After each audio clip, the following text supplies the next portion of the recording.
kuyita mu Daily Monitor mangu wano ayo twegatte kuba naffe abali eyo balina ensonga nnyingi abo zibagala kutubuulirako. Daily Monitor omutwe omukulu ekifaananyi kyendabawo wano kya minisita Ssaabaminisita mukyala Robinah Nabbanja Musafiri ne Ssaabaminisita w'eggwanga lya Uganda Alphonse Owiny Dollo. Ssabbiiti ewedde beeyogerera ebisongovu naye ndowooza bakkaanyiza ne bagamba tukkaanye twogere tutambuze emirimu gya gavumenti. Ono yayingira mu doketi ya munne n'amugirayo enjala naye amugambe nedda obusungu tebujja kukola era wano beegudde bulungi mu kafuba ekiraga nti bakkaanyiza okutambuza emirimu. Awo ndowooza kirungi ekyo okusinga ati buli omu okweraga eryanyi. Tebasembayo okukkaanya ne minisita Hilary Sidanga mumulaba.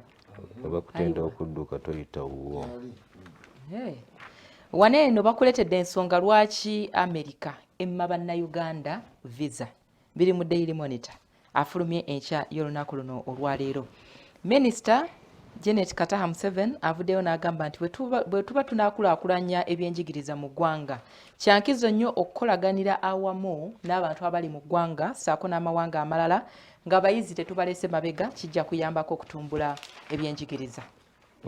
Wano nate bakulaze bannaffe abasawo nga enteekateeka za omukulu Oledo ku nsonga z'okulaba nga alekuyo nazo zikyagenda ddala mu maaso. Bamugambye nti gundi ddako ebbali.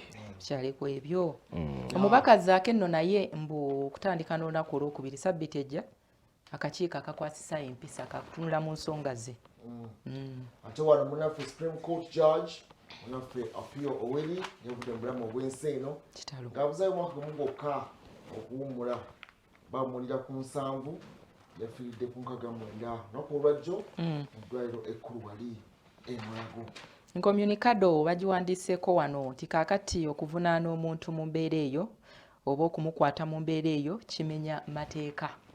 Kumukwata n'omusibira gye batamanyi bamunoonya nga tebamanyi bamuteeka kyebagambye bumenyi bw'amateeka bwennyini.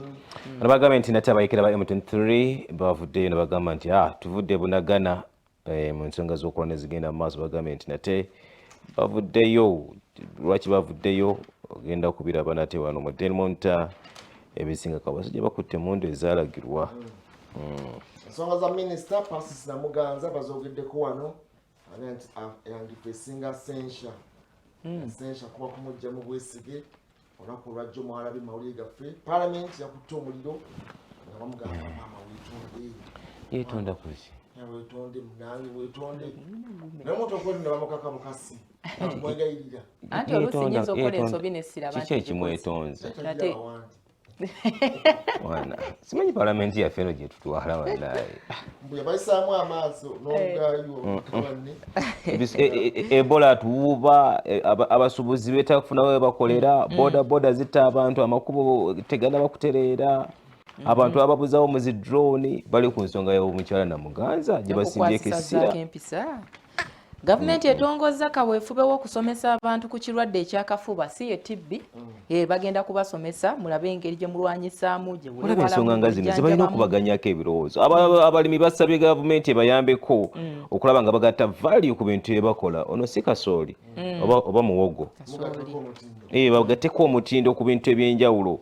Ndowooza ebyo bintu nga bino yes tute mangu mu bwino ate tugenda tulabe ebitamale kyatugambe lwaki batadde kkamera mu nnyanja America byerabidde Kagame ebikanze Museveni yeetegeka yadde kusima enkambwe nga Museveni alagira ssale ku muhoozi yazze ayogera ebikanze family abako ne bannayuganda byonna ojja bisomako mu bwino ono waleero ebituusa ku nyiza China ne Russia ezikanze America Dwekero begatabukidde abapangisa mu kanzu ya Land Road ne Goodwill lwaki abagagga bazaala bizonto byonna bisomako wano era abagagga babongerezaako wano ne bakugamba nti abagagga ne gye bajje emikisa gya ssente kino kankireke naye wadde no bagambye nti engeri gye bakwatiddemu omusumba wa Nabbi Kakande ku malaala eggana akimya amaanyi wano bagambye nti emaale ya BMK mu mpipi ne bagamba nti bawanyonde ba kooti ba kampuni ya CL Risk Management services bakakasizza nti ekiwandiiko bye bafulumya mu mawulire ng'ennaku z'omwezi 25 Novemba omwaka 2022 bagenda kutunda ebyobugagga by'omugenzi Ibrahim Muwanga Kibirige. Bino bigenda nate bagenda kubitunda ku Nnyondo ng'ennaku z'omwezi 28 omwezi ogwa Desemba omwaka guno okusaa zigenda kubeera nnyo ez'okumakya nga bagenda nate kubitundira ku kizimbe kya Kayonza Plaza. Bisinga ujja bisanga mu Lwaki agaddewo amaduuka 50 mu Arcade 5 entabwe kwevudde erimu ono bwino afulumye enkya y'olunaku olwaleero.